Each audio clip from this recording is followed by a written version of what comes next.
can be here, but it is also a call for papers, because as we've tried to keep the size somewhat small so that we can get input from everyone, you'll see that it's going to be challenging for this many people to be heard in a meaningful way. And you will likely find that you would like to add to your thoughts after this event. And so it's really a call for papers for input as to what should this market look like in the United States. The potential for initial coin offerings is tremendous. It certainly far exceeds the tech sector or the financial sector. I've talked with CEOs of very substantial entities that see the benefit of having something that isn't common stock or even traditional shares that approximates the tokens that are out there today and could be used with a wide range of application.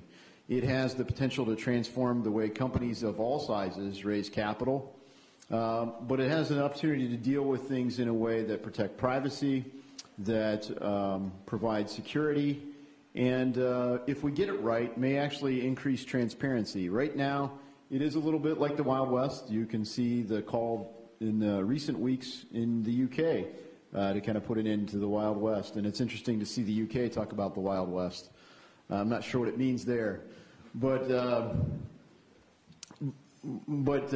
there's this opportunity right now where, unfortunately, some folks have crept in and used the regulatory arbitrage in a bad way. There's some fraud in the industry, and I think the legitimate players in the industry have a desire for some sort of regulatory certainty so that we can make it easier to detect, prevent, and prosecute fraud.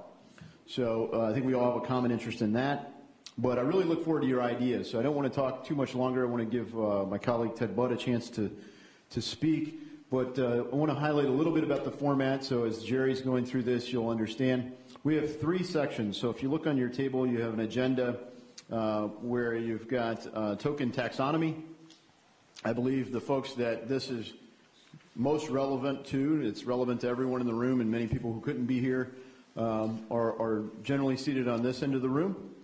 And we'll direct most of the comments towards that section. So people will have 2 minutes. We'll have people with mobile microphones who will come to you. So you'll raise your hand, seek to be recognized, and Jerry will moderate those comments.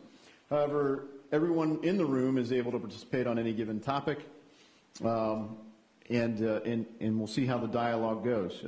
From time to time, we'll interject follow-up questions I anticipate. And then as we go down to the next discussion topic, that's towards the center of the room. It didn't quite get laid out the way we wanted. I don't think we need this much of a platform for our space. So apologies, it's not quite laid out the way the diagram in your handouts shows. But there's folks in the center where compliance and consumer protection might be the most relevant topic. But everyone's welcome to comment. And then, finally, as we look at the rest, you're generally in the back over there. So the neat thing about this room, in my opinion, the Library of Congress is one of the most beautiful buildings the United States government owns. This room is the members' room. It's obviously a bit older, and so the lighting isn't the most beautiful in that sense, but the room itself is. So hopefully you find it a neat space, and most of all, that you'll find it a productive meeting. So thanks so much, and I'd like to hand it over to my colleague, Ted Budd. Thank you, Warren. Really appreciate your, and again, I think we're going to have Congressman Emmer join us here in a little bit, but Warren, really appreciate your friendship and your leadership on this, and also to Ron from your staff, and Jerry for moderating today. Really appreciate you and your leadership in this whole industry, what we call the Wild West, and maybe we're the Wild West as far as being from the West here. I'm just glad to know that you clarified, Warren, how people were arranged in this room, and then it's not by party. I was thinking this was unaffiliated. It's here in the middle. I didn't know. But anyway, glad you all are here.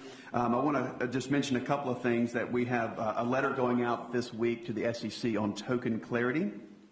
In that letter, we're asking, that's Warren Davidson, Tom Emmer, and myself, we're asking for guidelines on what makes a security a token or not, or what makes a security a token or not. We ask for better articulation of SEC policy and ultimately we're asking for formal guidance in that letter.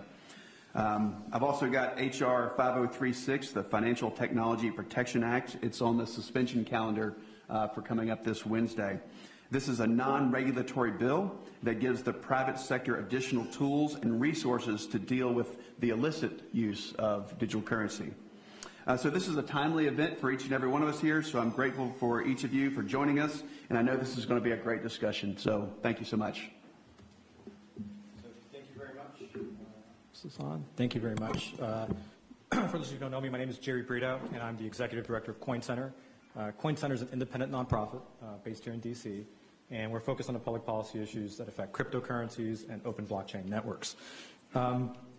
So I'm very honored to be moderating this discussion. Until a day or two ago, I was slated to be a panelist, and Mr. Davidson and staff very graciously asked if I might step in sort of as an independent expert to call on folks and try to lead the discussion. I want to, first of all, thank Mr. Davidson for his leadership and putting this together and bringing together this amazing group of folks for what is a much-needed discussion, as well as Mr. Budd for coming and his leadership, actually, in a lot of the policy issues around this topic. And I also want to especially thank all of you for coming all the way out here. I know many of you have traveled from around the country to be here today, and it shows how important all of you, how seriously all of you take coming to DC and engaging in a constructive and productive dialogue with folks here who want to get the rules right so that we can have an innovative and productive industry. As this is the last legislative session week before elections, and it's also considered a fly-in day, as we say here, members like Mr. Soto, Mr. Emmer, will be coming in and out. So if a member comes in, we'll stop the proceedings to let them introduce themselves and get them up to speed. For the attendees today, today's roundtable, just so you understand, is considered a very informal workshop, and it's a listening session for the members to determine what elements are necessary to bring forth in legislation. So what you say here today, the members and their staff will be taking notes to consider about what might be necessary to include in legislation, so please understand that. So that we can accommodate all of you, there's, I think, over 45 participants. We're going to ask you to keep your remarks short, maybe to 2 minutes, and please forgive me, but I'll be trying to enforce that as stringently as I can. As Mr. Davidson said, we're going to have 3 panels. It's because we don't exactly have 3 tables. It's going to be kind of difficult to limit the discussion to any particular table. So I think folks should be sort of free to raise their hands if they have a contribution for that. But please, if you know you're not on one of the sections that is called up for the moment, maybe allow those folks who are to speak first. So without delay, why don't we get started? So the first session is on token taxonomy, which I'm going to stand so you all can see me. I can see all of you. It's about classification. It's about what are these tokens? What are these currencies? Are they securities, commodities? Are they currencies? How do we make those determinations? And so the way I thought I'd approach each of these sessions is to maybe ask a sort of opening question that's broad to get some reaction from folks. And I think the taxonomy folks are more on this side. So I'll ask a question to maybe kick it off, and then maybe folks can react to that answer. And of course, members, please let us know what questions you may have. So the first question I have is, given that over the past several months, the SEC has given us a lot of good clarity about tokens and about how they view their classification. So for example, they've made it pretty clear, at least in the staff's view, that tokens like Bitcoin and Ethereum and things like them are not securities. And they've also made it pretty clear that tokens that have been offered in pre-sales as securities are clearly securities. So given that we have that clarity now, what's left, right? What's left in the middle? What's unclear that you would like to see answered? And to address that, I would ask maybe if there's somebody from industry who's maybe engaged in an ICO, offered an ICO, and now you have a lack of clarity, we'll come to you. So I see Marvin and I see Ryan. Anybody else? So let's start with Marvin. Let's go to Ryan. Thank you, and I'd like to echo Jerry's thanks on behalf of our 100 employees and over 1,000 accredited investors in our token. Can I just say, please introduce yourself and who you are and what company you're with. Sure. I'm Marvin Amori. I'm the general counsel of Protocol Labs, and in many ways we're a pretty traditional Silicon Valley story. Our founder studied distributed computing at Stanford. He went through Y Combinator, the same accelerator that Dropbox and Airbnb and Reddit went through. And we, in other ways, we're different. We invented a low-level open source protocol that's a competitor with HTTP to try to change the way the internet works in terms of storing and sharing data so that you could more easily share data in a peer-to-peer decentralized way where data can be stored and shared not just in big data centers. A year ago, we did our token sale. It's called Filecoin. At the time, it was the biggest token sale that had happened. It was over 200 million. And the technology will permit people to essentially rent their hard drive space to people who need storage space. So that rather than, if you have an application and you want a decentralized application, you could store the files, the images, the videos in a decentralized and distributed way. It's a very ambitious project, and a lot of people were willing to invest in it, in the tokens, including investors like Sequoia, Andreessen Horowitz in the room, Union Square Ventures in the room, and the Digital Currency Group in the room is also an investor. The three people who invented it, one of them went into MIT as a grad student at the age of 14, the youngest grad student ever accepted at MIT. A whole bunch of really smart people that I work for, trying to do something really innovative and very challenging. When we did our token sale, there was not that much certainty, but we were able to work with some really great lawyers to come up with a framework that we thought worked, the SAFT framework, one sitting right next to me, named Marco Santori. And the framework we put out was, hey, we believed that because we were pre-selling a token, that it likely would be treated as a security by the SEC. There are strengths and weaknesses to that from a policy perspective, but we believed we had to do that to comply. We are going to deliver our Filecoin token network. Hopefully, we're building it now, hopefully within the next 2 years. And we're not sure at what point it will be considered a security or not a security.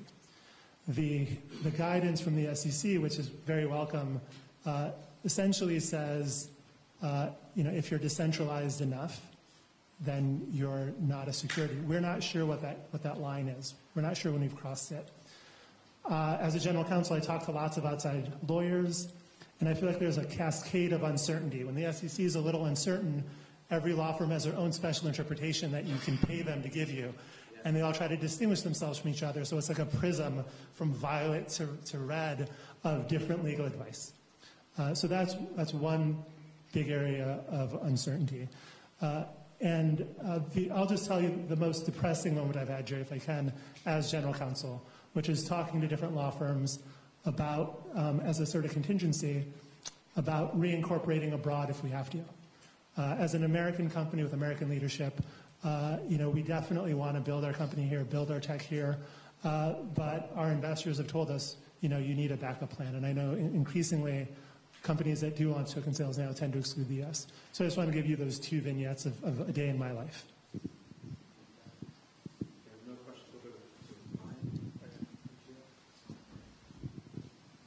Hi, I'm Ryan Singer. I'm the CEO of Chia Network. I co-founded it last year with Bram Cohen, the guy who invented BitTorrent. And the goal is really just to build a more sustainable, more useful, and more professional digital money for the globe. And it's been really interesting just kind of navigating what that means in 2017 and 2018. So I've talked about this on stage a little bit. We're going to be taking the company public before we launch the network. This is our way of coping with regulatory uncertainty, is to basically partner with the SEC and give them a thing they know how to regulate, which has been expensive and difficult, but it's fine. They've been very approachable, actually. It's just the lawyers that are expensive and difficult. But we have kind of the same basic issue that Filecoin does. We call it the Aetherium question. So Aetherium, as I think everybody knows, did this pre-sale back in the day before anyone knew what was going on. And then the SEC said recently that the way that the network functions now, it's definitely more of a commodity than a security in terms of how the exchange ecosystem looks and how people use the token and kind of all of that stuff.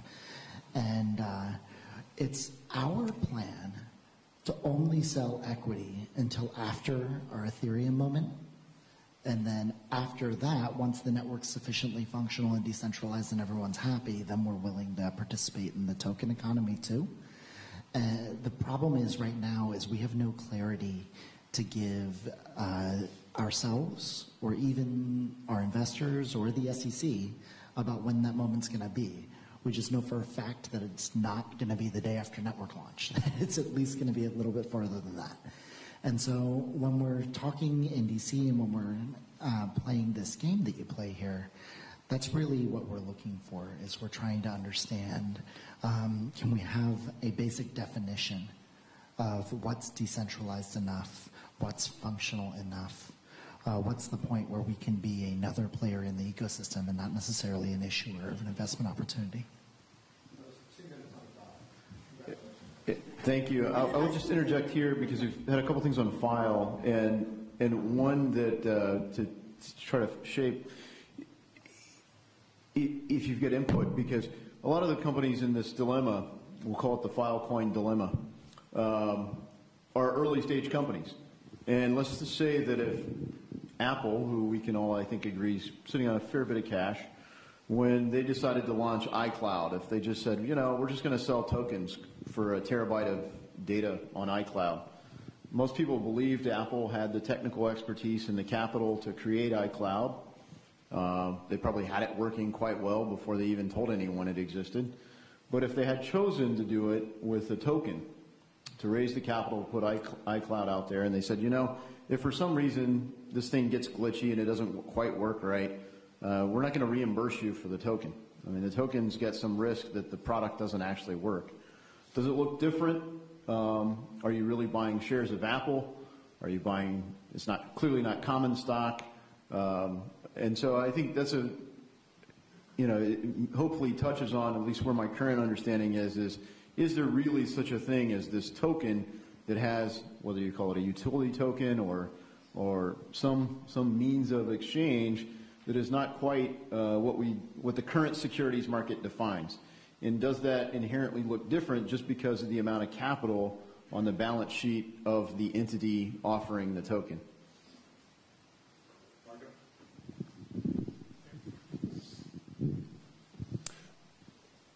My name is Marco Santori. I am the President and Chief Legal Officer of a company called Blockchain, which is easy to remember, not only because of the name, but we're also the largest wallet in the space, which is to say people come to blockchain not to speculate on the price of cryptocurrencies, but to actually use them. And soon we'll be supporting a number of other cryptocurrencies, but beyond just the three that, a number of other tokens, I should say, beyond just the three that we support today. So blockchain is focused on functionality. We are focused on people actually using these things as goods in commerce, as commercial, consumer, functional goods, which was actually a nice dovetail from my last job, where I was a partner at Coulee, which is an international law firm. And I, in my capacity as a partner at Coulee, I co-authored, along with Protocol Labs, a paper called the SAFT Project White Paper. The SAFT that stands for Simple Agreement for Future Tokens.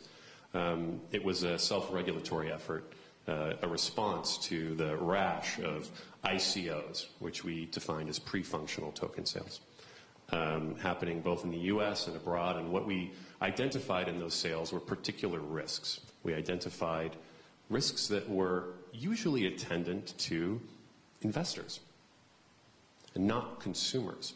And the reason for those risks that we at least articulated in the white paper was that the people who purchase these things prior to functionality are by and large reliant on the technical and managerial expertise of the issuer to actually do the things, to actually create functionality in these tokens so that the tokens can do the things that the issuers promised that they would do, whether in their white paper or elsewhere. And so the SAFT project was launched in around this time last year, and we did not invent the SAFT by any stretch. We took a look at it, we tried to systematize it, we tried to make it rigorous. But it's become an industry standard. The overwhelming majority of token sales that occur in the United States, at least, are SAFTs.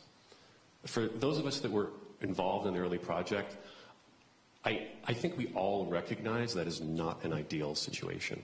As Coin Center put it, the SAFT is a symptom of regulatory uncertainty. It is not the best we can do. It is the best we could do under current law. So the answer in the SAFT framework of when a token transitions from what would be a security to an actual functional token is when the recipients of that token, when the purchasers in that original sale are no longer so reliant on the efforts of the issuer to produce actual functionality in that token that something else is affecting the price of that token. And so the risk of loss to the purchaser is more of a consumer risk, that the thing can't be used as well or something to that effect. And it's no longer the risk that the issuer will just walk away from the project, or as you put it, Congressman, that iCloud would just never get launched. We don't think that's ideal. We think that's a symptom of current law. And one of the ways that Congress could work to change that is to provide some certainty.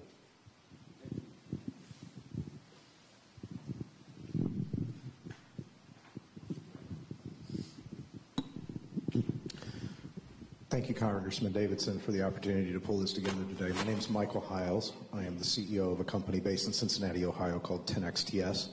And we are building an ecosystem and a consortium for early stage capital funding that involves traditional VC, angel networks. And one of the things that we've recognized, next year I will personally have been coding for 40 years. And so I'm tech and business. And in the early days of computing, we had these things called computing service centers, where we went in and we rented processor time and ran our programs and got green bar reports. And when you look at the analogy of blockchain today, we're paying people for computing services on an incremental basis to support a data utility. And that means that the token type for things like gas, paying for these transactions, is distinctly different than the token type for, say, tokenization of a security. So we focus less on the token itself and really try to place the focus back onto the nature of the transaction itself. The token is simply a byproduct of the transaction, but we still need a definition of those types of things around application utilities that unlock features in an application if I'm paying for computing services to support a data utility. And we get into things like unincorporated associations. What are the risks associated with people who are running nodes that are supporting a data utility on a disconnected basis? But it's really a function of securities tokens being really a security, but then what's the status of this utility piece where we're paying for computing from a transactional standpoint? And in our system, we're contemplating the usage of both. So it's a very interesting conundrum that we have. And so really the understanding of the clarity around payment for computing services on a free market floating basis that's tradable after the fact. We have an open market for trading these tokens that can fluctuate in pricing on a speculative basis, but it doesn't change the fact that we're still paying for computing services on a service bureau basis. So I would encourage legislative effort and clarification from the regulatory bodies to identify and understand the distinction between those types of contexts of different types of tokens and how they work within different functions of computing. Thank you.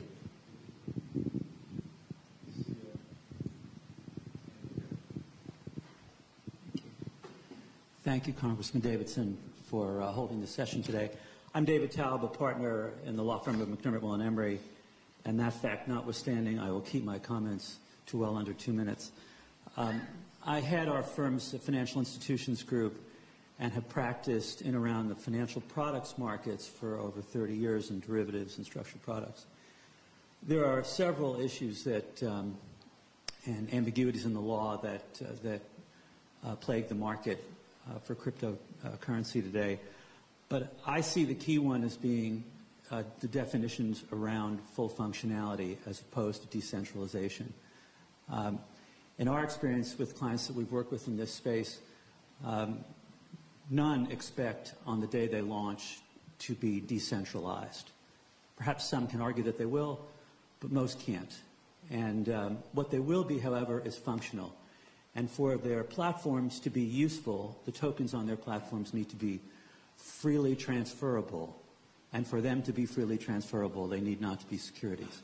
And so fundamentally, I think we would benefit from a clear definition of functionality, and that definition triggers the ability for tokens to be not securities and be freely transferable. Thank you.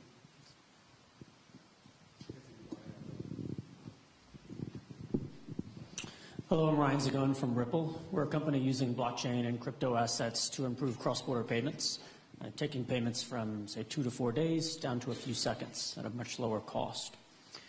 Looking at the token taxonomy topic, I want to expand the lens out some from ICOs to broader crypto. It's a broader world than just ICOs, and the importance of looking at this entire sector. So we see recognition globally that blockchain and crypto assets will play a pivotal role in the next generation of finance and our national economies. And there are countries racing to provide regulatory certainty so they can be the winner in this race. They can essentially take a stake as the global capital of finance, which is now in the U.S., moving elsewhere. We're seeing national holistic frameworks in other countries designed to drive the adoption of this tech. You can look at UK, Singapore, Japan. In the UK, there's now more people working in fintech than New York.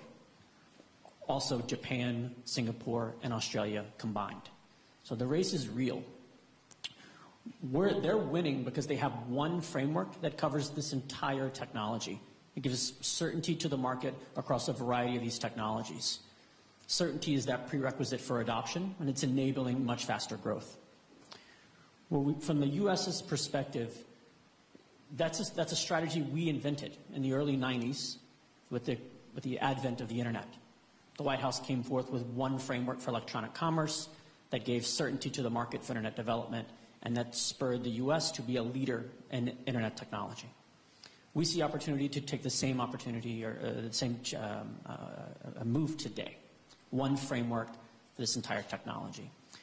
From a legislative perspective, I think a low-hanging fruit we can pull on is driving more coordination amongst regulators, particularly on token taxonomy and discussions of how risk should be addressed at company levels. What kind of mitigants, what type of best practices, and what type of licensing and registration.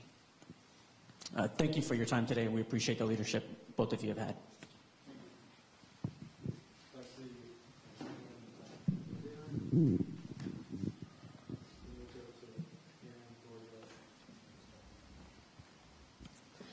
Hi, my name is Joyce Lai. I'm from Consensus. We are a venture production studio focusing on Aetherium blockchain. We had our first office in New York, but are now at over 1,100 people globally.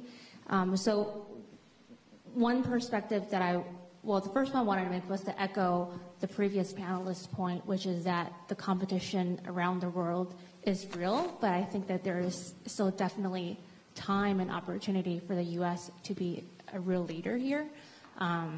The perspective that we have here at Consensus is that we are a technology-focused company. So naturally, when we think of these types of problems, we ask ourselves, is there ways to use the technology itself to build these types of solutions directly into perhaps the token itself?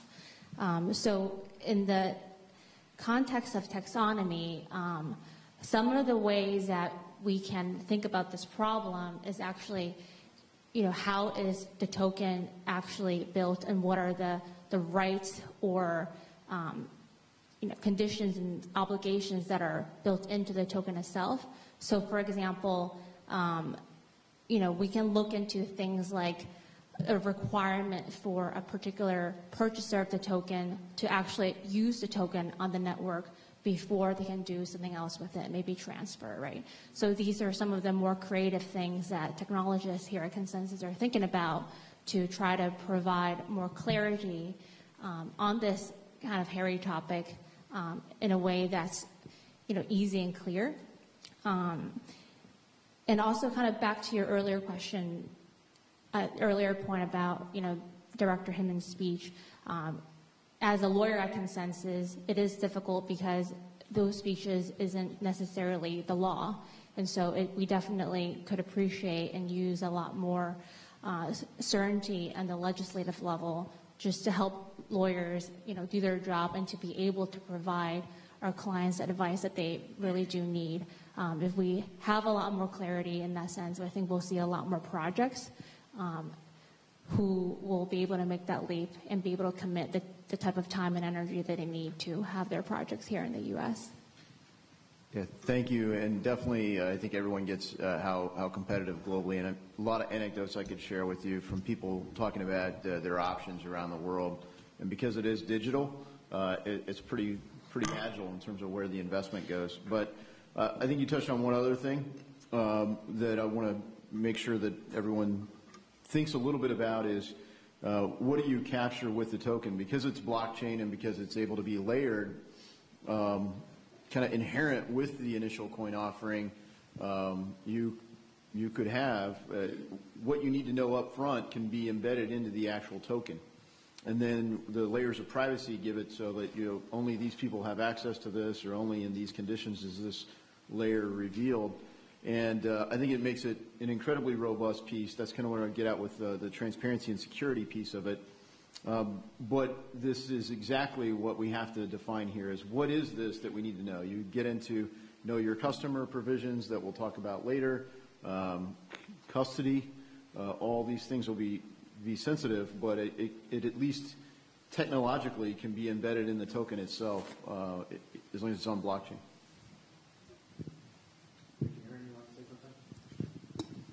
Hi, my name's Aaron Wright. I'm a professor at Cardozo Law School. I'm also the director of Cardozo's blockchain project.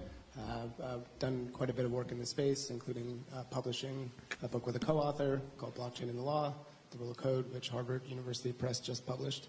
Thank you very much, Representative Davidson and Bud, for convening this. I think this is critically important. Just to kind of take it up a step, I think what's critically important on taxonomy issues is how much is at stake at getting this right. It clarifies from the U.S. perspective questions related to taxation. It clarifies issues related to authority of various different agencies. So what authority does the SEC have over certain tokens? What authority does the CFTC, the FTC, and other regulators? I think that's why this question of taxonomy becomes critically important. I think what's also important here is to recognize that what can qualify as a token is exceptionally broad. And what we're seeing today is really just the first glimmer of what many entrepreneurs are dreaming about for the future. And what they're dreaming about is a world where more and more assets are represented as tokens. So if we're going to act, we need to make sure that we do so in a way that accommodates not just today's technology, but technology that comes forward in the future. What we've seen today, particularly in the early wave of token sales, is an effort in order to treat many tokens as securities. If we do that, and if the classification of tokens are deemed to be securities across the board, it's going to be a massive expansion of power by the financial services industry. More and more assets that could be deemed as consumer goods will be purchased and will be required to be purchased through financial services companies and other regulated entities. That is something that should be deeply concerning. At the same time, limiting the sale of tokens that are inherently consumer in nature, or digital goods, assets that are going to be used to access online services to accredited investors, gives those accredited investors and other venture capitalists an incredible amount of power to manipulate the price of these assets to increase how much they cost, and that will lead to a potentially disastrous result for everyday consumers. And I think we need to be very mindful of that going forward. With all that being said, I think that there's a lot of existing law that can be codified here in the common law that is focused in on use, not functionality, but on the use of these tokens. If consumers are using them, then we know that it's likely that they're being used as a consumer good, and therefore it's likely that they are not going to be deemed securities. I think we can also be creative here and think about other ways to address market manipulation, including technical screens or technical accreditation. I think we can also look at other areas such as safe harbors, along with the ability to potentially place the onus on folks that want to sell these for a profit, so reseller rules or restrictions. So place the onus not on entrepreneurs, but on the investors that really bear the risk of market manipulation, speculation, and the ability to hurt consumers.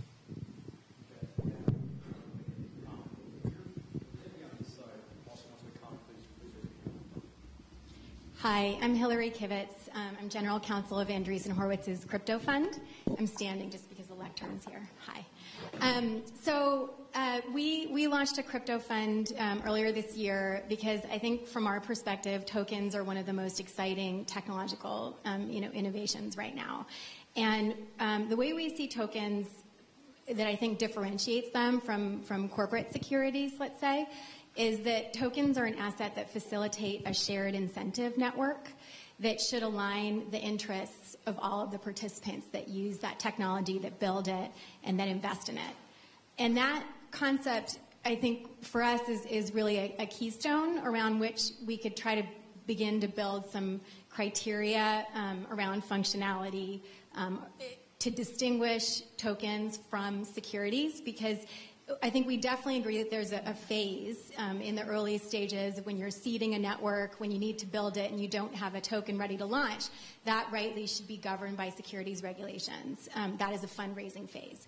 But then where, to capture the full power of a token and to unleash the technological innovation that really is there, these networks shouldn't be governed by securities regulations, because it really, in a corporate securities context, what you'll find is securities are meant to maximize the value for the stakeholders, for the shareholders. That is their, that is their goal. Whereas tokens, the value, the more people join the network, the more that participate, the more that build it, the greater the value of the tokens, and that accrues value for every participant in the network. So I think that paradigm shift is what we see as most exciting for a token framework, and to that end, we would suggest building functionality criteria around that. Jerry, hang on. Hey, Hillary, before the microphone leaves, you had a great definition earlier, or one that's quite fascinating. Would you be willing to repeat that early definition of how you see tokens? Sure. I think we see tokens as an asset that facilitates a shared incentive network where every participant derives value from the growth of the network. And I can give an example. So in the corporate context, because the goals of the corporation are to maximize value for its shareholders, there is a time at which, for a tech company in particular, the interests of the users of the technology might be at odds with the interests of the shareholders. So, and I think that's what you start to see when people complain that, small businesses have launched on Amazon Web Services and their payments are getting slowed down, or people are complaining that, their search results are being deprioritized compared to Google's own, businesses.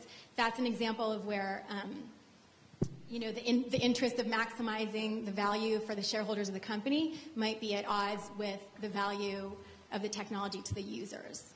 And I think that what the token accomplishes is that it should really align everybody's incentives. So it should not only the developers who are developing it or the investors who are investing in the token, but also the users, because at the end of the day, they're going to hold this token, and the more valuable the network is, the more valuable is the token in their hands. Good. Thank you, Hillary.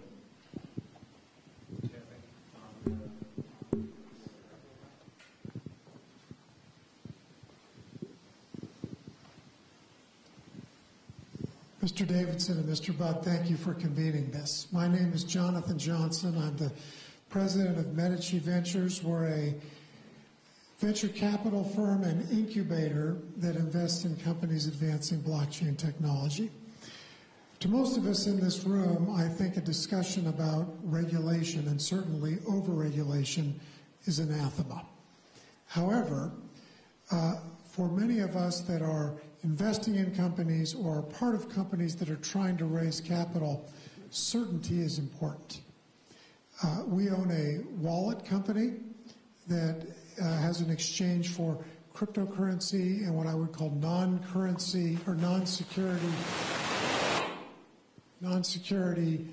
tokens. We also own a company that has an alternative trading system that is sanctioned by the SEC that trades about 2 or 3% of all the securities in the U.S. today, that is creating a security token exchange. I think what is confusing to people that are issuing and investing in tokens is, where should they trade? Will they be registered securities that must trade on a registered exchange, or are they unregistered securities that can trade on a wallet or non-security exchange? Bringing certainty to that question will be much appreciated by all of us.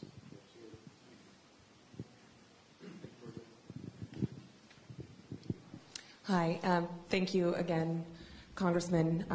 Just want to reiterate the gratitude from this industry and how important this day is. I want to touch on a couple points. Georgia Quinn.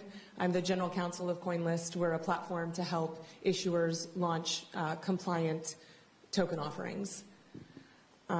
We offer a bevy of technology services from AML KYC, which I know we'll get into later, investor accreditation verification, document automation, escrow automation, just to really create an end-to-end solution for these issuers that want to do it the right way. So a couple of points that I'd like to touch on. First off, this alternative jurisdiction and kind of race throughout the world to create a place where, you know, we have either some sort of set of regulations or, frankly, no regulations. To me, it creates potentially two problems. One, which we've addressed, you know, the flight of really talented people and entrepreneurship and great, you know, industry to other jurisdictions. But also, and probably more frighteningly, it creates a potential for real investor and consumer fraud and abuse. And so if we allow these other jurisdictions to be these like safe havens for, you know, non-compliant exchanges and non-compliant offerings, our own investors and our own citizens are going to go there and they're going to be, you know, damaged. This topic is token taxonomy. So based on our experience at CoinList, where we've helped and just spoken with and worked with hundreds of issuers, some of the way we kind of categorize the types of tokens, we put them into 3 buckets.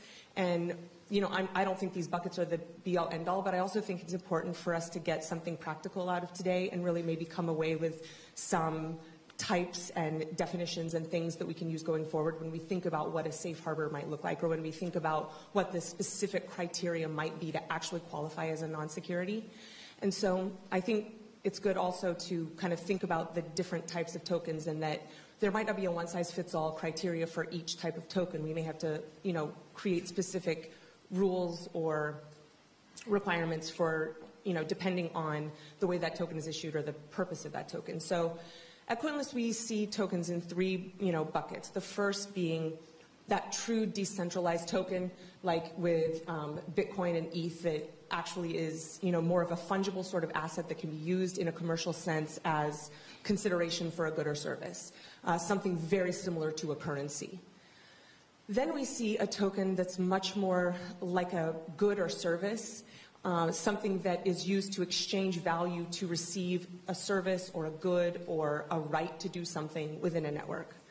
And then we see a true securities token, which represents some ownership stake or right to an economic gain in some entity or company. And that would be something that would always be a security token. And it never, it will always need to be traded on these nationally registered exchanges or ATSs or other things. The other two, we need to wrap it up just quickly. Yeah, sorry, Jerry.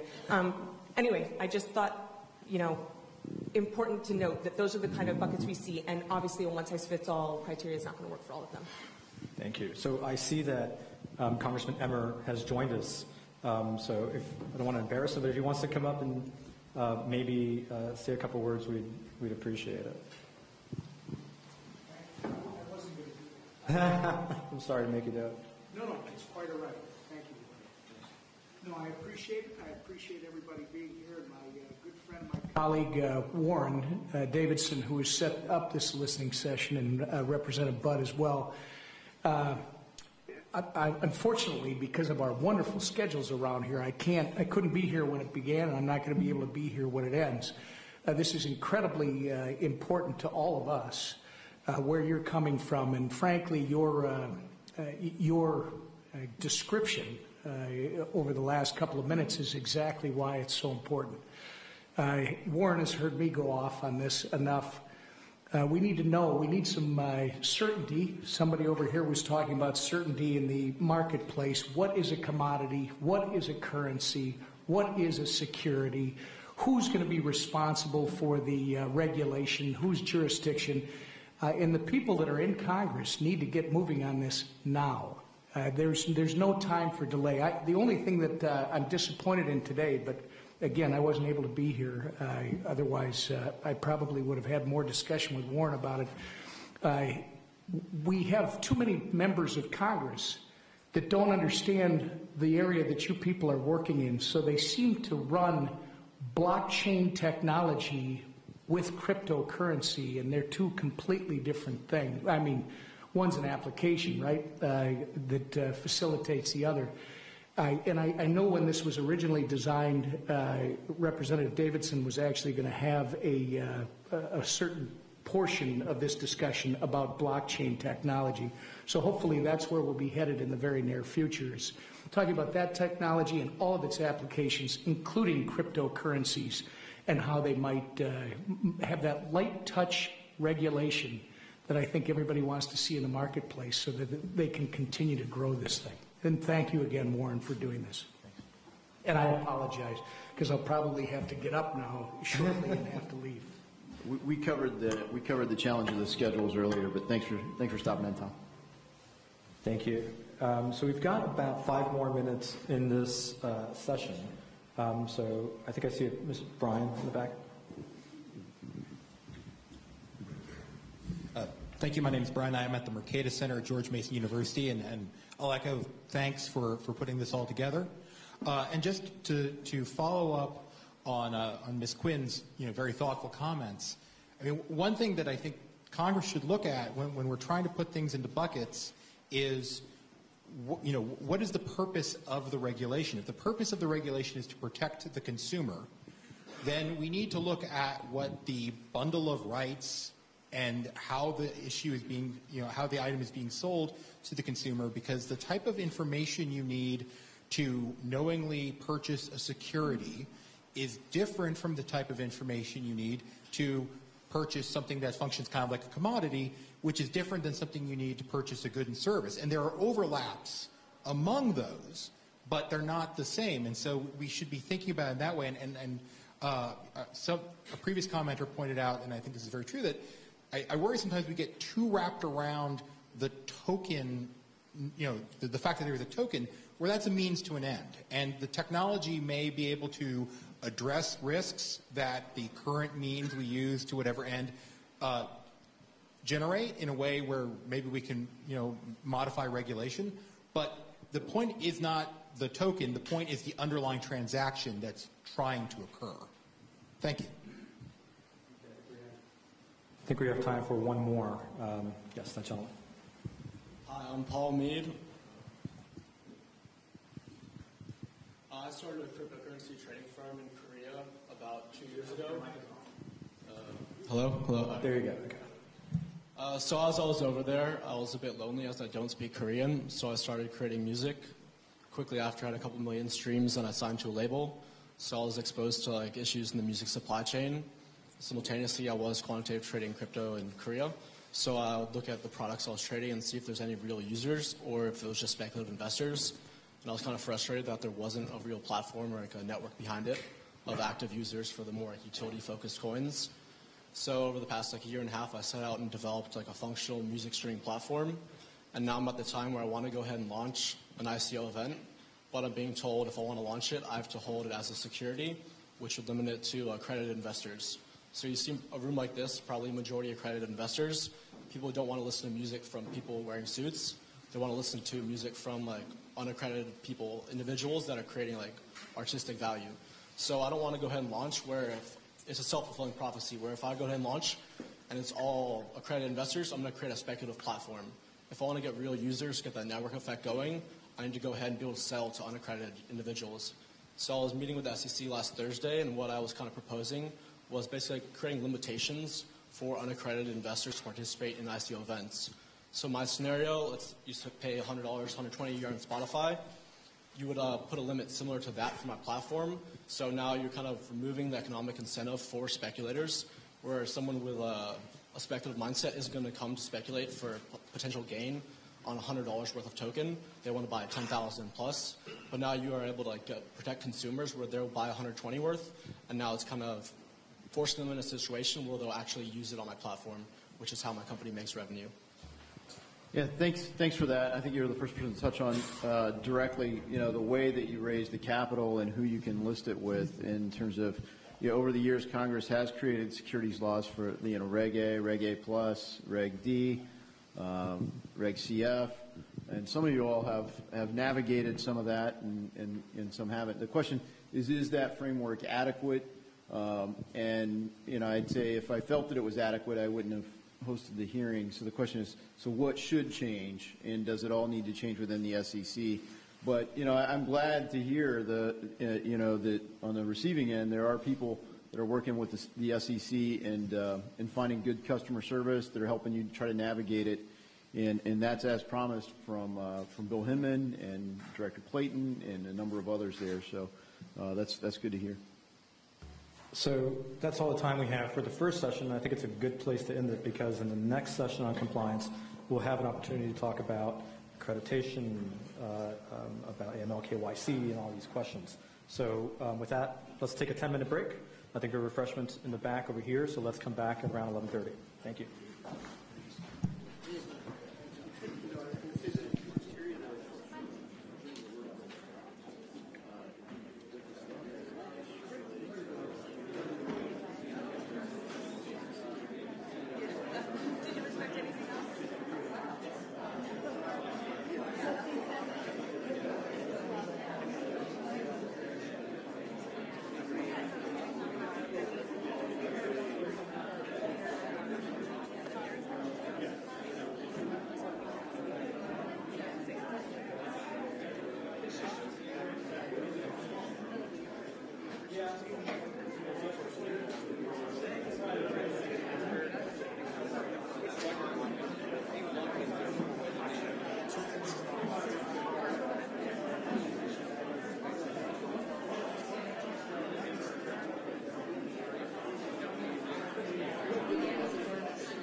1, 2. Check, check. Testing 1, 2, 3.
can start grabbing our seats. Let's have a seat.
Folks, if we can have a seat, we're about to get started.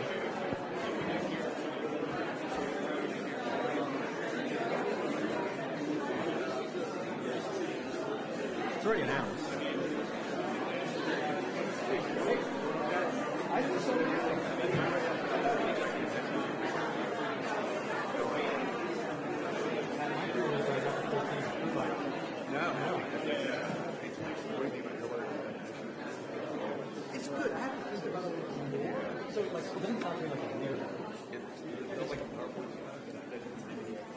But it's good. It helps you understand.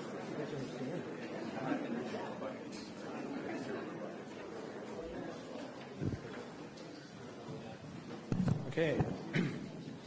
So let's get started on the second section, or second session, which is compliance and consumer protection.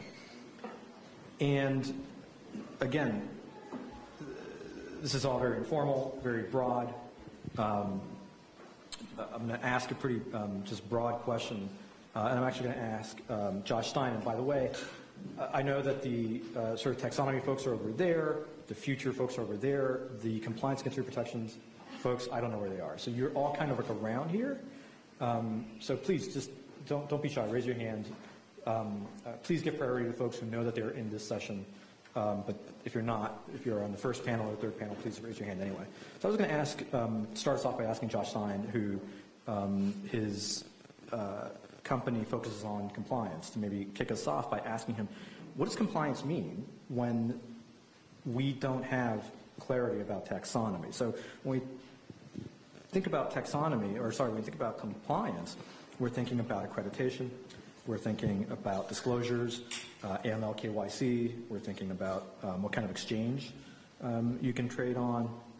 We're even potentially thinking about money transmission licensing. So broadly, how should we think about compliance? So we'll get Josh maybe to start us off, and then we'll please raise your hands and respond to him or say your own piece. Sure. So I'm Joshua Stein. I'm the CEO of Harbor. Harbor was founded to tokenize traditional private securities and provide a compliance solution for issuing them and how they trade. So think sharing a private company, LP interest in a fund, things that everyone acknowledges are securities. I think the question Jerry just asked of how do we think about compliance for tokens is a question today of choosing which rules apply, which regulatory regime are you under. And I want to focus my remarks on why the securities laws are a bad one for what most people are talking about. There are, for the securities laws, they broadly regulate three big buckets: the who, what, and where. Who the buyer and seller are, what the trade is, and where it occurs. Who the buyer and seller are things like KYC-ML, things like accredited investor status, all sorts of complex rules that affiliates of the issuer and control persons, think insider trading restrictions, all sorts of other restrictions apply. It's also who can participate, licensed broker-dealers, things of that nature, qualified custodians.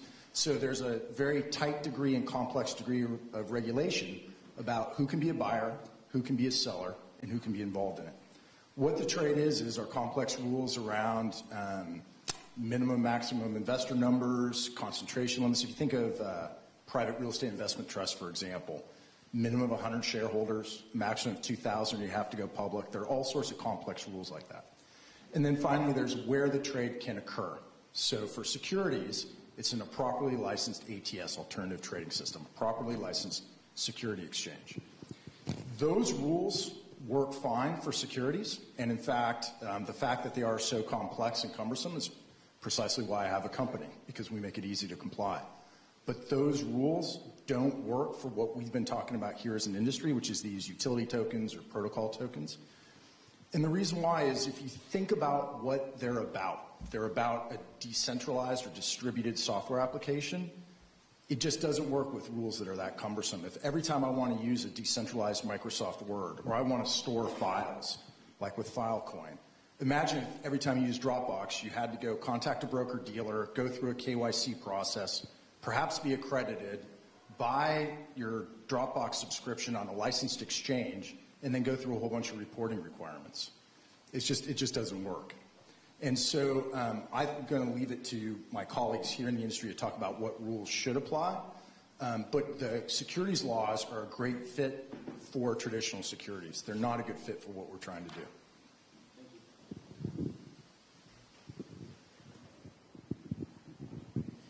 Hi, thanks, Jerry. Vince Molinari, I'm co-founder of Templar Markets, and we are a fintech blockchain holding company that focuses on modernization of security law that intersects with the most innovative technologies to create a new market infrastructure for digital assets that are securities. So I agree with many of Josh's comments. My comments will focus on the security marketplace. And with that said, I'm a licensed, registered person in the securities industry for 30 years and absolutely have huge empathy for the Filecoin team, what Brian over at Chia is doing. I will go out there and say those instruments, although issued perhaps as security, we don't see the benefit of what the network effect can be when you force that into a security token structure, the efficiency, the networking effect, et cetera, et cetera. We have some other thoughts on how that might be able to be funded, but for the moment, really what we do, we have a wholly owned subsidiary, which is a registered broker-dealer, an alternative trading system, and a qualified matching service with the Department of Treasury for trading in limited partnership interest. So I think we've gotten clarity, although we've written many comment letters and petitions to the Commission, and they've been very cooperative and engaging, I have to say, on, I'd say, the issuance and the secondary trading of digital assets that are securities. I think what I'd like to bring forward is the back-end infrastructure, the clearance, settlement, and depository process. Because as security tokens that are private instruments, unregistered, we don't have a mechanism that works there today. So it's great to have Jennifer in front of me from DTCC. When we start to go down the path when the Commission would like to see self-clearing, we get into the quagmire of starting the process of saying, we'd love to have a self-clearing entity. However, there's been 8, maybe 9 self-clearing organizations approved in the last 5 years in the U.S., all start with receiving a DTCC number. These instruments are not DTCC eligible, so you can't even start that process. So we need a level of innovation and modernization of security law to recognize that these private securities that are now achieving tradability are indeed different. We need mechanisms when we talk about custody. How does that work? Are these much more akin to the Investment Advisor Act 2013-04, I believe it is, where you can have certification of these instruments that don't require custody in the traditional sense? And we can go on and on, but Jerry, I won't, so thank you all.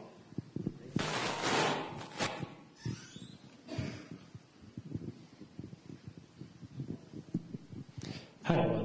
Pat Verducci. I have a background in law and technology. I'm at Consensus now. I I agree with a lot of what everybody's saying here. I just want to emphasize that I think right now one of the key aspects actually of consumer protection, interestingly enough, is getting the clarity around when are these tokens that are designed to be used and consumed, these utility tokens or consumer utility tokens, when are they, securities, or when are they something like commodities or these digital consumer goods the way they're intended to be?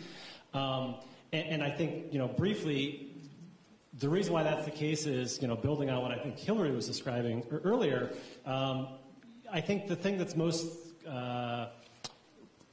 exciting about this space is this idea that, these business models, these platforms that we have today that are popular based on network effects, Facebook, Uber, the fundamental value of these platforms that are derived from the users that are using this technology, the value of that activity can actually be captured by the actual users themselves instead of being captured by a company or a platform that is using that activity or using that private data of the users.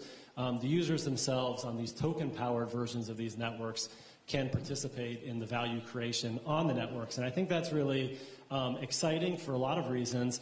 But I think that if you have one of these tokens that is designed to be like a consumer utility token to drive one of these decentralized networks, if that token ultimately is deemed to be a security because they didn't follow the right procedures or there's confusion or whatever, that can really fundamentally decimate the network. And then, so you have all these consumers who are buying this because, they wanted to be on this decentralized Uber or they wanted to do file sharing or whatever. The ability of them to participate on this network could really be decimated. And just as a quick example of that, if you have for example, decentralized Uber, where in order to have, be a driver or a rider, you need to hold this token. If that token is a security, as Josh said, the securities laws aren't designed to apply to assets that are meant to be used or consumed. And so what you're going to end up in that case is, in order to participate on this decentralized Uber, you need to log on to a brokerage account or an ATS account, and the only drivers are people who are accredited investors or something like that. And it just fundamentally defeats the purpose of the network and ultimately is fundamentally bad for consumer protection of people who are trying to buy the token to participate in the network. Yep, thanks. I think you touched on a couple things there that are interesting. One, New York City already tried tokenizing the access to selling rides in a certain tight space, and Uber's a threat to that, so they're working through it. But I had a really interesting conversation with an event that Congressman Emmer hosted, and we were talking about this event and the idea for creating some sort of certainty in the market to get this ICO market to really flourish. And one of the guys suggested that it's even more basic than that. It's your data. You have to get to the point that the people that have profited heavily right now off of commoditizing data that we've largely all given to them free, you could monetize this. All right, so the number of things that this could go to covers everything from intellectual property to goods to services, and their application is essentially creating a digital identity for people that don't have banks in Africa that are really trying to have a way out of poverty. So this could be, way more democratic than only the special people, which is my view of the accredited investor kind of range. Only the special people can invest in this, or frankly, by definition, only the people that have already made a lot of money can have access to make money off of this idea. And so I think that we do have a chance to do that with a token, regardless of how it's structured. And the question is, can we do that in a way that meets the needs that are out there in the market to protect against fraud and everything else? But thanks for framing that.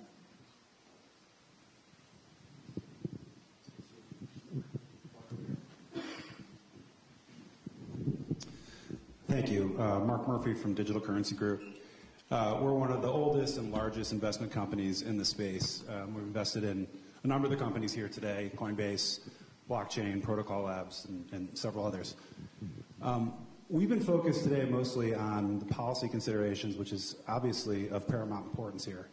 But Congressman, you just touched on an important point that is really more of a political argument. There are companies in the space and narratives that will resonate across the political spectrum. We invest in companies all over the world that are tackling a lot of different challenges, whether it's democratizing financial services, improving healthcare, working with law enforcement to help them identify bad actors. There are narratives that will resonate with all members of Congress. And as we move forward with any legislative solutions that Congress is considering, I hope members of Congress do consider that this should be a bipartisan effort.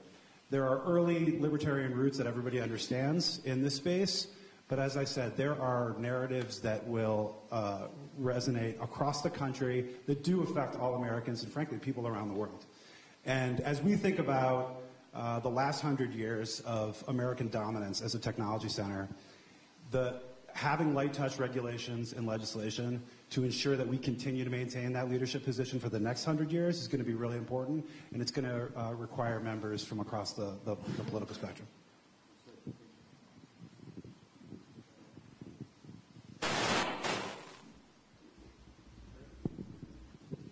Thanks. My name is Kieran Raj. I'm a Chief Strategy Officer of Bittrex, which is one of the largest U.S.-based cryptocurrency trading platforms. We offer purchase and sale for our users of Bitcoin, Ether, and a number of other different tokens. Although I have a business hat on at Bittrex, I want to a moment put on my old national security hat. So before I joined Bittrex, I was the Deputy General Counsel at the Department of Homeland Security, and I also worked for the Deputy Attorney General at the Department of Justice, focused on national security and cybersecurity issues. And one of the really important points that I think sometimes gets lost in this discussion is U.S.-based compliance, especially for your customer rules, anti-money laundering rules are really, really strong and very important in the global environment. And so a company like ours, which has to register as a money services business under FinCEN, has these obligations. And what that means is we're able to help both law enforcement and our national security professionals if bad actors are using cryptocurrency, and they can trace it back to our trading platform or other U.S.-based trading platforms. They can come in with legal process, and we can actually give them a name associated with a particular address, whereas, as many of you know, most blockchains are pseudo-anonymous. So if you only have an address, you don't have a name, it's not as helpful. But in the United States, we can give the name. But what's unfortunately happening, and there's folks touched on it last panel, is there's a lot of things that are moving overseas. So there's an economic argument why we don't want that, but there's also a national security argument, because when I was at the Department of Justice, if we had to go get legal process from somebody overseas, good luck, right? It's an MLAT process. It could take 6 months to a year and a half, which is no good for investigations like terrorist financing and others, which sometimes leads to much faster turnaround time. And so I think it's something that is a very important piece that shouldn't get lost in the focus on the economics, but there's really a national security piece, both for tracing bad actors, but also we're seeing a lot of countries trying to stand up a separate financial system to the United States. We saw Venezuela with the petrodollar. Russia's talked about it, and people who are trying to get around U.S. sanctions, right? That's been a huge tool for us from a national security perspective. So, when we talk about the regulatory clarity in the United States, it's not just for the economic piece, which is obviously important, but it's so that we continue to be leaders in this space and don't cede ground to others internationally.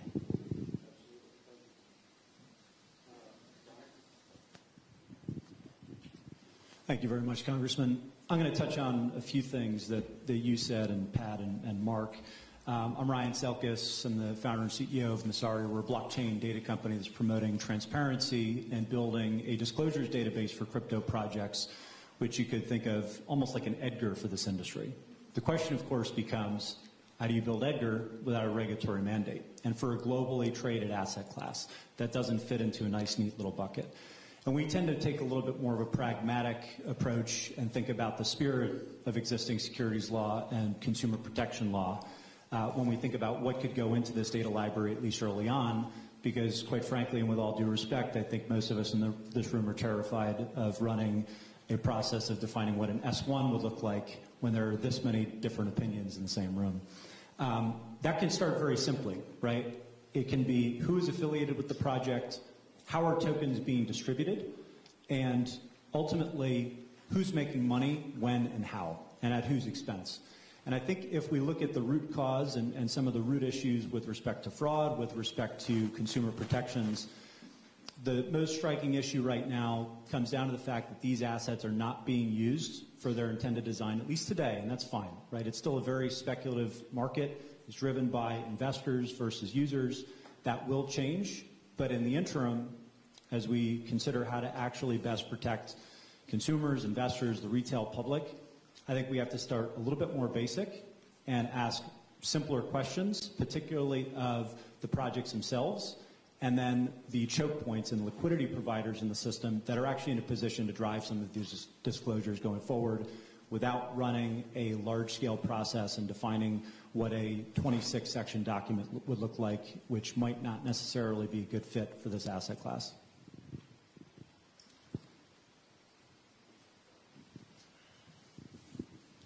Hello. Hi, I'm Lily Tesler. I'm a partner at Sidley Austin and head up the fintech blockchain practice out of our New York office. I've been working in this blockchain space for several years now, really working with companies trying to navigate all of the regulatory issues surrounding various blockchain token offerings, as well as some of the secondary trading issues, regulatory concerns that stem from that. And there's been a lot of discussion here regarding compliance with the securities laws surrounding the initial fundraising or issuance of the tokens, which there's a clearly defined regulation there, although there are certain areas that require some clarification. But another area that stems from the taxonomy discussion earlier is what happens with compliance when those tokens, once it's clearly defined that are not securities, are implemented in the various emerging company practices. So there will come a time when we'll get some type of clarity, and hopefully sooner rather than later, on what is fully functional and what is fully decentralized. And when that comes, a lot of these emerging companies developing blockchain will be developing it in different industries. And it's important to remember in compliance and consumer protection that as companies are developing in industries such as healthcare, insurance, media and entertainment, transportation, each of those industries have their own set of regulations and have their own compliance requirements. And each of those companies will need to comply with those, and the tokens that are on those blockchains will need to be consistent with each of those compliance regimes. And can't lose sight of focus on the securities laws here, when there are a lot of other regulations that apply to these companies as they're trying to implement and develop across multiple industries.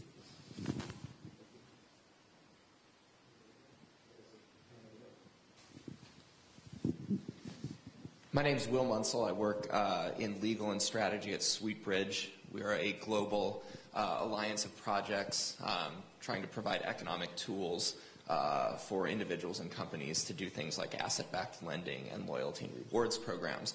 I want to thank the Congressman for the invite. Thank especially the staff for putting this event together. That's where often a lot of the work does fall. Just wanted to make a couple of quick points as a company that's looking at this space, trying to figure out how to be innovative in the United States. We've talked a lot about problem number one, which is the distribution problem. The goal is getting useful tokens into the hands of customers. That's step one. We've talked a lot about that, and there have been some, I think, really intelligent contributions. What we would say on that is we think Congress does need to act.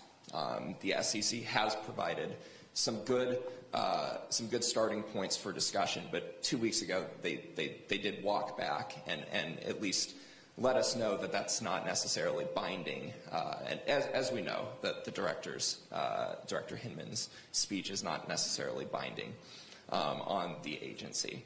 So we know that. The second problem is the licensed uses problem. I think Lilia just touched on that, and that's an important thing as we have this discussion as well. Just a couple of principles on that front. We think that in many ways, competition between projects and between innovative projects and the legacy financial services industry, that's actually something that can be good for consumer protection. If we think that having all the licenses has been necessarily a way to protect consumers, we can look at what's happened with Wells Fargo and many other big financial institutions. A compliance budget and full licensing doesn't always protect consumers. We think competition can help do that. We also think that regulatory barriers to entry also often can't justify themselves in terms of harms avoided. So we should be thinking about ways to actually create a system where more people can experiment in this space. So those are a couple of the principles that we think are important in this discussion.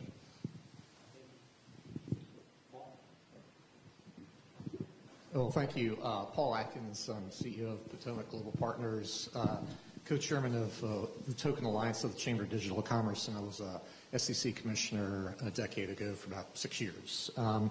I wanted to, as far as consumer protection goes, I mean, it's a big topic, but I think it's being put pretty well by a former counsel of mine who's now a commissioner in her own right, Hester Peirce, who I guess is being dubbed the crypto mom, but she's raised in a speech and kind of laid down the gauntlet for her fellow commissioners the tension that's inherent in the securities laws, the federal securities laws, between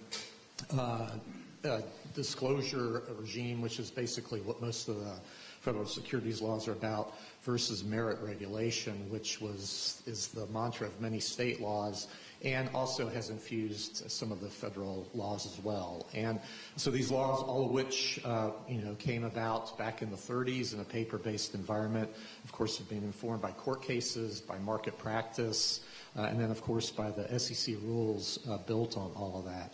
So because of this tension, and with the Token Alliance, we came out with a white paper that talks about the utility of utility tokens, and that they not only I think are adequate and defensible in principle, but actually necessary for the formation of this market, like you've heard this morning.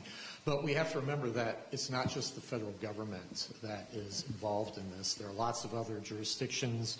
With the Token Alliance, we have discussions of other jurisdictions, foreign ones, UK, Canada, Australia, Gibraltar, and whatnot, and more to come.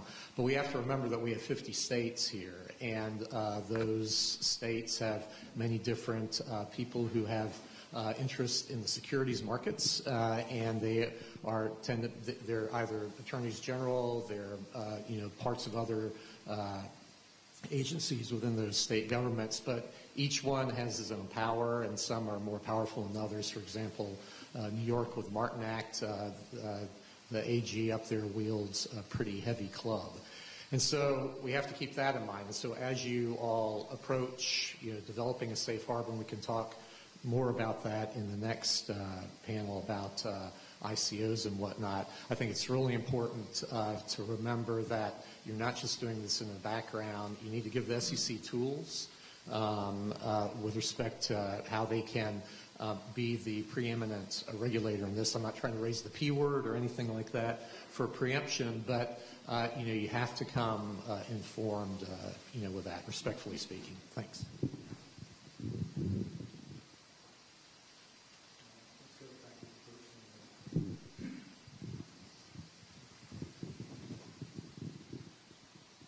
Thank you. So I work extensively with early stage tech and early stage development companies. One of my side jobs is I'm managing director of a startup accelerator in Cincinnati, Ohio. We're the local chapter of Founder Institute, which is the world's largest idea stage accelerator program. So we work all over the world really with early stage tech. And I think really what's at issue is more from a compliance standpoint for the United States around early stage capital formation. How you raise the money, whether it's token sales, how we comply with these things. I can tell you it costs a lot of money just to file a Reg CF. And you're talking $10,000, $15,000, $20,000 if you're dealing with competent counsel from a security standpoint. And there's a gap and there's a delta between what is required from a regulatory compliance standpoint to just put basic, very simple capital into place to prove an idea. And I think that that's why there's a lot of flight offshore from a capital standpoint. Innovators are seeing the opportunity, hey, I can go to Dubai and run a token sale, and I can raise money, and I can fund my project. And this is counter to even American innovation and security when I look down the road and say 5, 8, 10 years, where are we going to be at when we deny American investors the capital appreciation opportunity here in the United States? Certainly we can contract back onshore with services development groups, but you're really talking about the growth of the capital from an investor standpoint down the road, and I think that this is going to hurt our position into the future. And the dichotomy exists that I, or anyone, even as an unaccredited investor, can take $10,000 cash into the local Speedway gas station and buy scratch-off tickets without even providing an ID with cash. Why can't I put money into American innovation and make investments as an unaccredited investor? It doesn't make sense. Thank you. So it's an ongoing separate debate on accredited investors, but yeah, so I wouldn't be the best person to answer that, but I think it's more a rhetorical question. So I just realized that with these lights, I've not been seeing the folks right in front of me who have questions. So why don't we go here first and we'll go to Jesse. Can you bring the mic over here, please? Hi. Oh, there we go. There we go. I'm Carla from Circle. We run a crypto exchange, and we're a crypto company. They hired me from the SEC. I was at the SEC for 13 years to try to kind of figure out this black box of regulation, right? So you can tell how important it is to find a way to move forward in this. And I think the biggest issue is going to be taxonomy. And I agree with Georgia that if it is a security more like the EU framework where it looks like a share, it looks like a bond, it absolutely should be regulated by the SEC. Otherwise, it shouldn't, because it doesn't fall into the way that this works doesn't lend itself to securities regulation. I think the gentleman from Harbor said that, and the gentleman over here. Like, we as an exchange, if we are going to transact in securities, the blockchain technology doesn't fit, right? There is no intermediary. There is no DTCC. It's all us. So I think Congress has to act, because the SEC, and I worked there a long time with some really great people, but they kind of said what they thought was right? And they've done what they think they're going to do, and in a lot of ways, it was really fantastic that they came out and did that. But I think that's it. So we need a taxonomy that makes sense, and then we need some exemptions from the, the secondary trading piece to make sure that our markets remain liquid. Does someone else want to speak to this? Thanks. Just to piggyback on beating the exemption drum, I think that we're seeing a lot of opportunity overseas where projects are excluding the United States from their capital raises and doing offerings to the entire rest of the world. This gives them a wide investor base. Often foreign companies are now able to outraise their domestic U.S. competitors because they have the whole world who will invest with them. And often who raises the most money is who wins.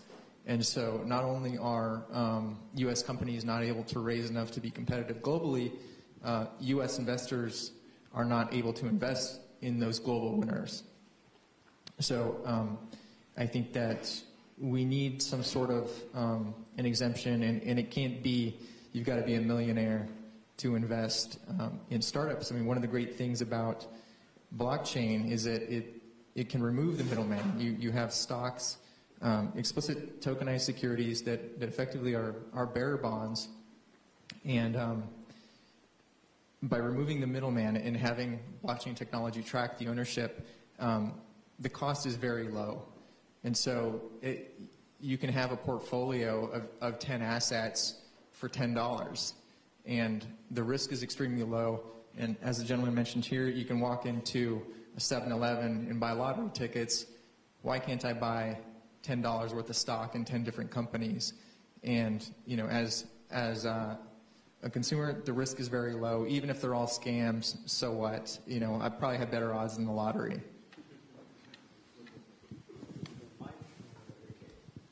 Terrific. First, thanks for having us all in here. Again, it's important, and we appreciate your attention to this matter. So I'm Mike Lempress. I'm with Coinbase, which is one of the world's largest exchanges and custodians of different currencies.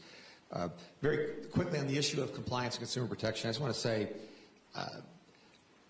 For the position of an exchange, we are dealing with a number of different regulators, and Paul Atkins mentioned this, but the SEC looks at this and says it may be a security, the CFTC says it may be a commodity, IRS says it's property, FinCEN says it's money. We've got 42 licenses in 40 states. We operate in 34 countries.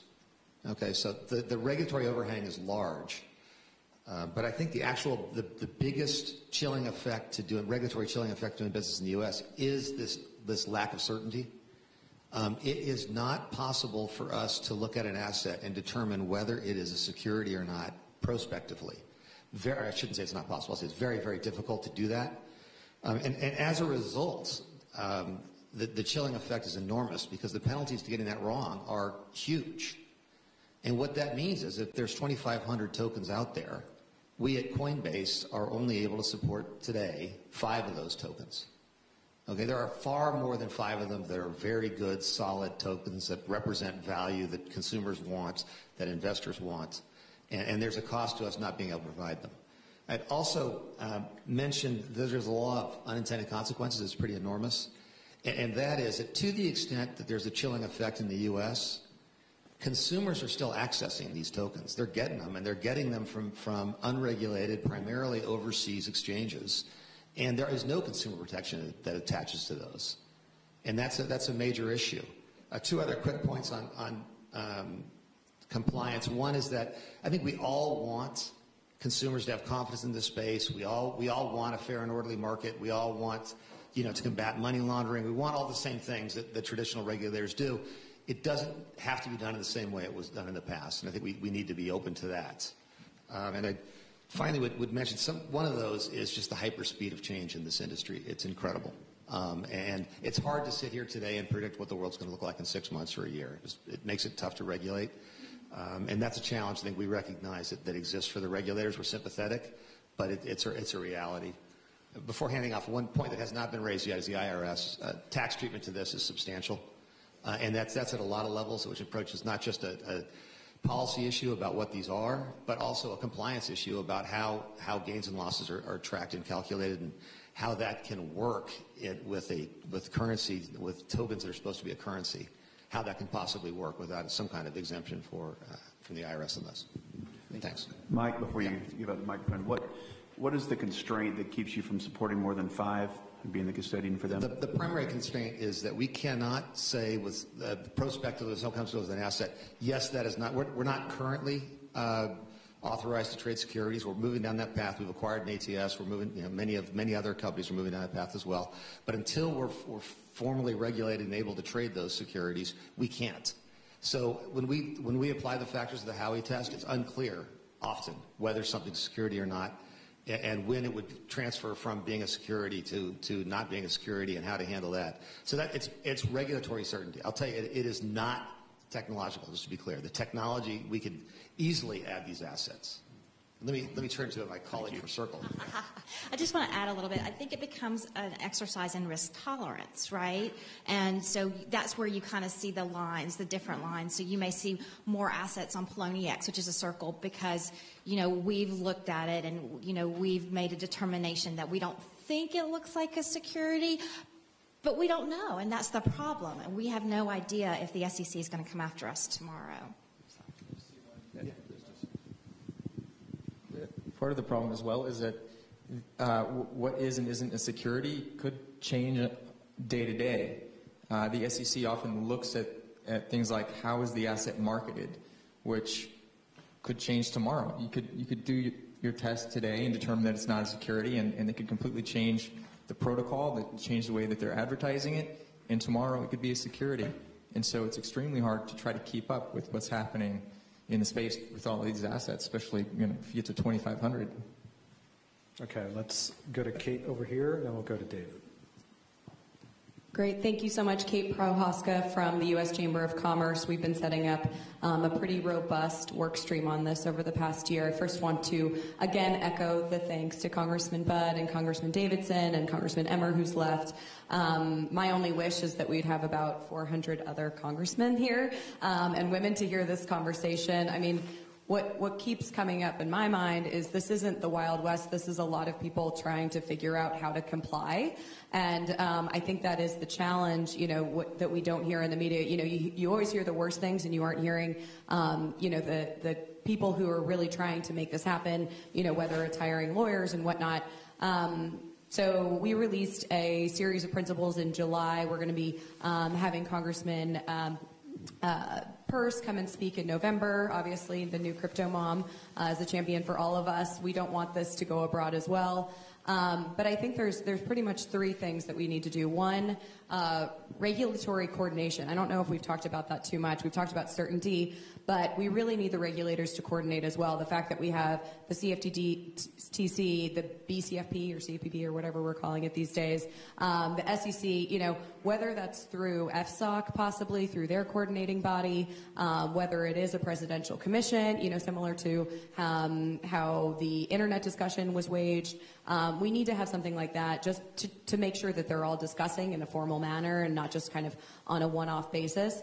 In the interim, I think that we also need to really hammer out definitions because we all say, let's have Congress act and different things like that. But I think that as an industry, it is changing so frequently, and so trying to get our head around some kind of flexible, light touch definitions, and that's what we've been trying to do at the Chamber. And then also engaging with the regulators. I know many of you, if not all of you, are, and looking for no action letters. So whether it is at the SEC or I've been working with Paul Watkins, who's now at the BCFP, excited to have him over there to see if they could do it from a consumer protection standpoint. So it seems like those are kind of the near-term and long-term issues that we need to be thinking about, and just very thankful for these forums.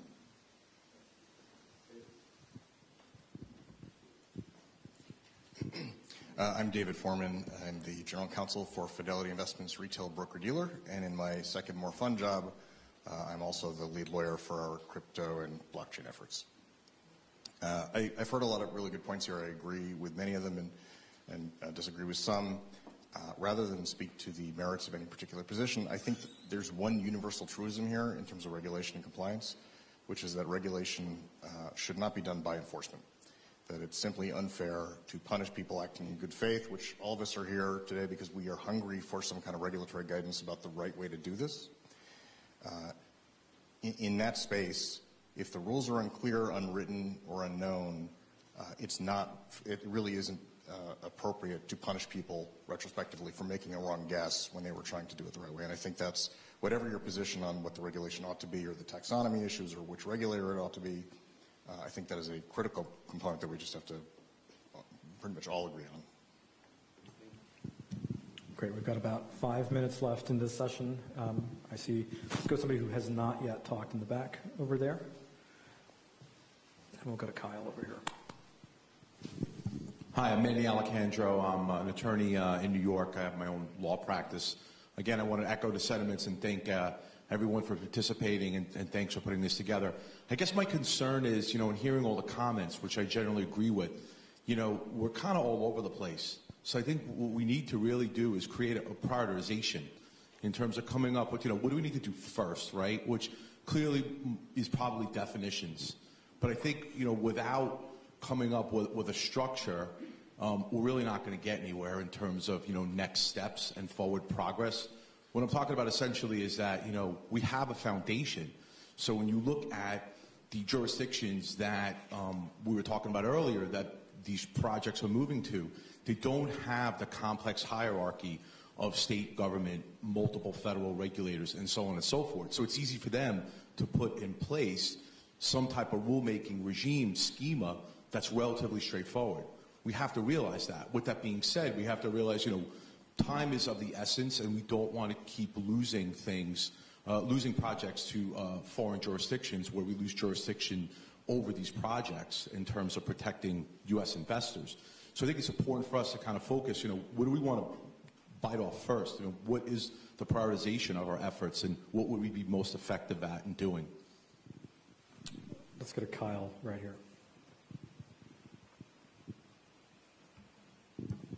Hello, my name is Kyle Burgess. I'm with Consumers Research. Thank you so much for hosting us today. I I'm going to just talk strictly about consumer education for a moment.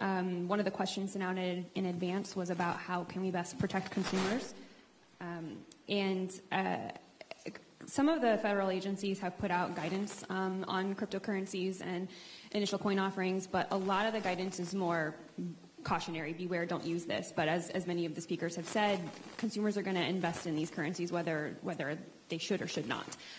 So the kinds of education that we have out there now are cautionary, but they need to be more educational if you're going to do this, these are the things that you should know. The FTC has some good guidance, but the Consumer Financial Protection Bureaus is only cautionary. As Kate mentioned, they have someone new heading up innovation over there, and I think that that'll change in the near future, but we really need to focus on education that is going to help people make smart choices because they're going to make these choices in any case. Just some notes on clarity. The clarity that affects the industry also affects consumers. Increased compliance costs get passed on to consumers, and so they're paying more for these innovative products and services. They also lack clarity in tax filings for themselves. As someone mentioned, the IRS originally called it property, then I think it was commodity, and now it's a capital asset. And filing my own taxes is challenging. I asked for an extension this year because I own cryptocurrency, and I'm still trying to figure it out. And then finally, to echo, actually Kate took the words right out of my mouth, which is next steps. She mentioned a presidential commission. There could also be a congressional commission. At our organization, we're thinking about a working group. We've convened a few summits in Bretton Woods, New Hampshire on this topic. Actually, Ron Hammond from your office participated in one of our summits this summer. But to get these definitions on paper, we're not going to be able to do that with a room this size. We need, 20 people in a room who know a lot about this, like tackling this issue and really figuring out what to call these things. Obviously, getting public feedback on that, but without actually getting public-private partnerships from the coordinating different regulatory bodies, as well as the people in this room, we're not going to get that clarity that we need. Finally, we submitted papers to you, and I'm really grateful for the call for papers, and we'll continue to submit more. We have time for one more question, so let's go to Yolanda right here.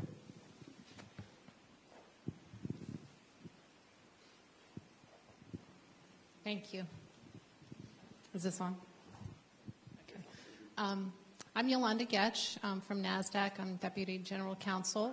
NASDAQ is a global fintech company, and so we look at these issues from the perspective of, being a technology provider to exchanges, broker-dealers, other regulated entities around the world, and also, we are a regulator, and we operate in very heavily regulated jurisdictions and industries. And I think, one of our core missions really is to promote transparency and accountability and to operate fair and orderly markets. So I do think that, the experience of us more established exchanges is sort of instructive, as we're sort of establishing new markets for new asset classes. And what we have found is that, when there is regulatory clarity in, with respect to any asset class, it really does promote trading and increase liquidity and bring in more market participants. So I do think we should keep that in mind and not forget, as we get into the technical aspect of whether something's a security or a token or anything else, that, we do focus on, investor protection as a core tenet. In terms of, what we're talking about today, folks have mentioned the issues when, we talked a lot about the attributes of the token. Is it a security? Is it a commodity? Is it something else? And then what happens when there's secondary trading? And I think we do need clarity on both, a token that is a security and different aspects of trading. Had been mentioned before, the clearing features, the regulatory scheme for clearing and settlement doesn't really, apply or work very well in the token environment, and also custody issues, which were already mentioned as well. Because of this lack of clarity, regulatory clarity, I think, we have seen some movement towards self-regulation among these crypto markets. And, that's a core tenet for the Securities exchanges, obviously, and that's a core tenet of Section 6 of the Exchange Act. But self-regulation without at least having a general regulatory framework to work with, or to even understanding of, which regulator will, be the primary regulator of these tokens is a half measure. So that's all the time we have for the second panel. If I didn't get a chance to call on you, don't worry. Third panel is coming up, and we're going to be able to continue talking about all these questions. We've got lunch in the back. Please feel free to go up and grab some lunch, bring it back to your place, and we'll get started again at 1 p.m. sharp. Thank you.